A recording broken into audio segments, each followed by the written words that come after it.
محفل لگی ہوئی تھی، غوث اعظم کی مقدس پاک محفل لگی ہوئی تھی اور تمام بڑے بڑے اقطاب بڑے بڑے ولی سامنے بیٹھے ہوئے تھے۔ غوث اعظم خطاب فرما رہے تھے۔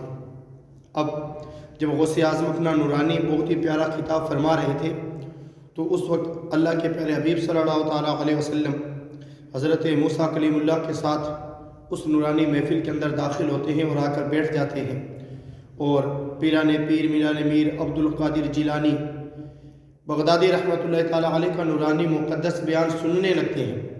جب بیان ختم ہو جاتا ہے، بیان ختم ہونے کے بعد اللہ کے پیارے حبیب صلی اللہ تعالیٰ علیہ وسلم حضرت موسیٰ علیہ السلام سے کہتے ہیں کہ اے موسیٰ، کیا تو نے کبھی تیری قوم کے اندر ایسا ولی دیکھا ہے؟ تو حضرت موسیٰ علیہ السلام کہتے ہیں کہ اللہ کے حبیب صلی اللہ تعالیٰ علیہ وسلم، میری قوم کیا، میں نے کبھی کسی قوم کے اندر ایسا ولی دیکھا تک نہیں۔ یہ شان اور یہ مرتبہ اللہ نے غوث اعظم کو عطا کیا۔ یہ مقام تو غوث اعظم کا بڑا اونچا ہے، ان کے دربار میں بیٹھنے والے، ان کی چوکھٹ پہ بیٹھنے والوں کو اللہ تبارک و تعالیٰ نواز دیتا ہے، بڑا اونچا مقام عطا فرماتا ہے۔ ایک شخص کے بارے میں کہا جاتا ہے کہ وہ غوث اعظم رضی اللہ تعالیٰ عنہ کے دربار میں حاضر ہوا۔ جب حاضر ہوا تو غوث پاک نے ایک لوٹا اس کے ہاتھ میں دے کر اپنی چوکھٹ پہ اسے بٹھا دیا۔ جب غوث اعظم نے اسے اپنی چوکھٹ پہ بٹھایا لوٹا دے کر، اور یہ کہہ دیا کہ کوئی آئے یا جائے تو اسے وضو کراتے رہنا۔ اب وہ غوث اعظم کے حکم کے مطابق اس چوکھٹ پر بیٹھ گیا۔ کس کی چوکھٹ؟ غوث اعظم کی مقدس چوکھٹ۔ اس چوکھٹ پر بیٹھ گیا، وہیں پر وہ بیٹھا رہا۔ اگر کوئی آتا تو اسے وہ وضو کرا دیا کرتا تھا۔ اس طریقے سے کئی دن گزر گئے۔ کئی دن گزرتے گزرتے یہاں تک کہ 40 سال گزر گئے۔ 40 سال تک وہ وہاں پر بیٹھا رہا، لوگوں کو وضو کراتا رہا، ہاتھ میں لوٹا لیے ہوئے بیٹھا رہا، لوگوں کو وضو کراتا رہا۔ جب 40 سال گزرے، 40 سال گزرنے کے بعد دو شخص اس غوث اعظم کے دربار میں حاضر ہوتے ہیں، اس چوکھٹ پر حاضر ہوتے ہیں۔ وہ شخص انہیں دیکھ کر کہتا ہے، انہیں دیکھ کر انہیں سلام کرتا ہے۔ سلام کرنے کے بعد ان سے کہتا ہے کہ مجھے 40 سال ہو گئے ہیں، میں اس چوکھٹ پر بیٹھا ہوں، 40 سال سے اس چوکھٹ کے اوپر بیٹھا ہوں، لیکن شیخ کی نظر میرے اوپر نہیں ہے۔ شیخ کی نظر تمہارے اوپر بڑی ہے، غوث اعظم کی نظر تمہارے اوپر بڑی ہے، تمہارے اوپر اس کا زیادہ نظر ہے، میرے اوپر اس کی نظر نہیں۔ میں اب اس چوکھٹ پر نہیں بیٹھوں گا، میں یہاں سے چلا جاؤں گا، اس چوکھٹ کو چھوڑ دوں گا۔ اتنا کہنے کے بعد وہ ان سے جب یہ بات کہتا ہے تو وہ کہتے ہیں ہم تو دربار میں آئے ہیں، غوث پاک کی چوکھٹ پر آئے ہیں، اگر تم نہیں رہنا چاہتے وہ تمہاری مرضی ہے، تم چاہو تو چلے جانا، لیکن اب جب حاضری دے کر آئیں گے تو ہمارے ساتھ چلے جانا، اگر نہیں رہنا چاہتے۔ تو وہ ان کے ساتھ ہو گیا۔ جب وہ روانہ ہوئے، نکلے، جب سفر میں روانہ ہوئے، آخرکار جاتے جاتے وہ شخص ان دو شخص کے ساتھ تھا، وہ دونوں اقطاب بھی تھے، وہ دونوں ولی بھی تھے، وہ ان کے ساتھ چل رہا ہے۔ جب سفر میں کافی دور پہنچنے کے بعد وہ شخص جو غوث اعظم کی چوکھٹ پر بیٹھا کرتا تھا، اس دربار میں بیٹھا کرتا تھا، وہ ان سے کہتا ہے کہ مجھے بھوک لگی ہے، کچھ کھانے کے لیے دیجیے۔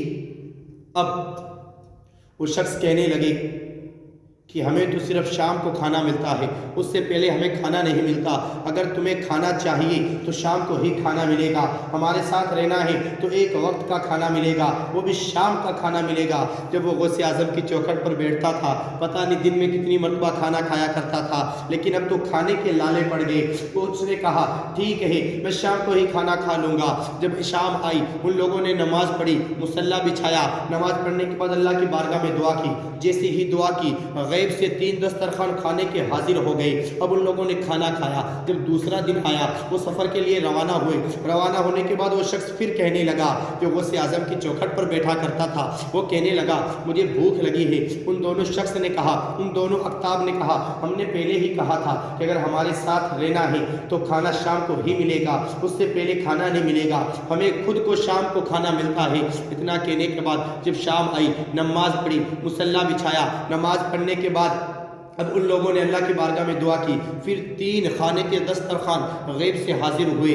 جب حاضر ہوئے، ان لوگوں نے کھانا کھایا۔ جب تیسرا دن آیا، نماز پڑھی، مصلی بچھایا، نماز پڑھی۔ نماز پڑھنے کے بعد اب وہ دونوں شخص اس شخص سے کہنے لگے جو غوث اعظم کی چوکھٹ پر بیٹھا کرتا تھا، جسے میرے غوث نے لوٹا پکڑایا تھا، کہنے لگے کہ پہلے ہماری باری تھی، ہم دونوں نے منگوا لی، رب کی بارگاہ میں دعا کر کے منگوا لیا، آج تیری باری ہے، آج تو منگوا۔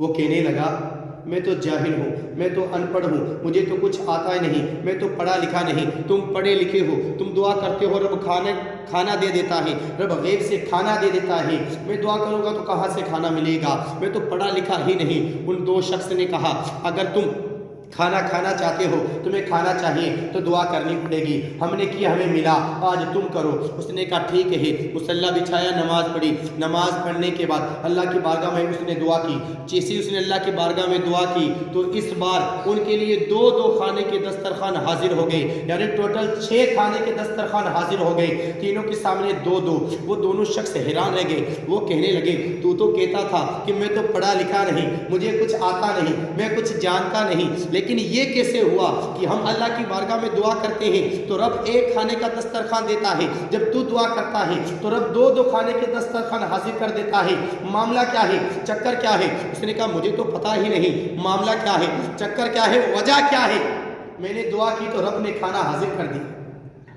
اب وہ شخص جو غوث اعظم کی چوکھٹ پر بیٹھا کرتا تھا، اس دربار پر بیٹھا کرتا تھا، اس نے کہا تم مجھے یہ بتاؤ کہ تم دونوں جب اللہ کی بارگاہ میں دعا کرتے ہو، رب کی بارگاہ میں اپنے ہاتھ کو اٹھاتے ہو تو تم کیا کہتے ہو، تم کیا مانگتے ہو؟ اس نے کہا قسم ہے اس رب کی، جب ہم اللہ کی بارگاہ میں ہاتھ اٹھاتے ہیں کہتے ہیں کہ اے مولا تیرا ولی غوث اعظم، تیرا ولی غوث اعظم، اس کی دربار پر ایک شخص بیٹھا ہے جو 40 سال سے بیٹھا ہے، اے میرے مولا لوٹا لے کر بیٹھا ہے، ہم اس کے وسیلے اور اس کے صدقے سے دعا کرتے ہیں، مولا ہماری دعا کو قبول کر لے۔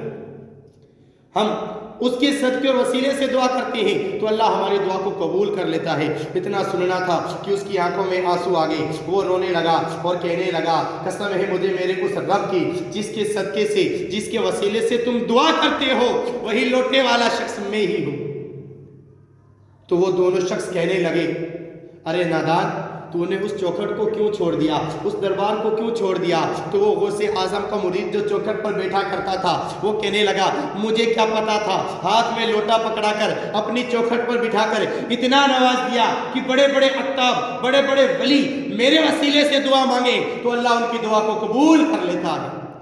سبحان اللہ۔ اسی لیے تو شاعر نے کہا تمام ولیوں کی گردن جھکائی گئی، مہر ان کے قدم کی لگائی گئی، اس نے چوروں کو دیکھا تو ولی کر دیا، پر خطاؤں کو کتبے جلی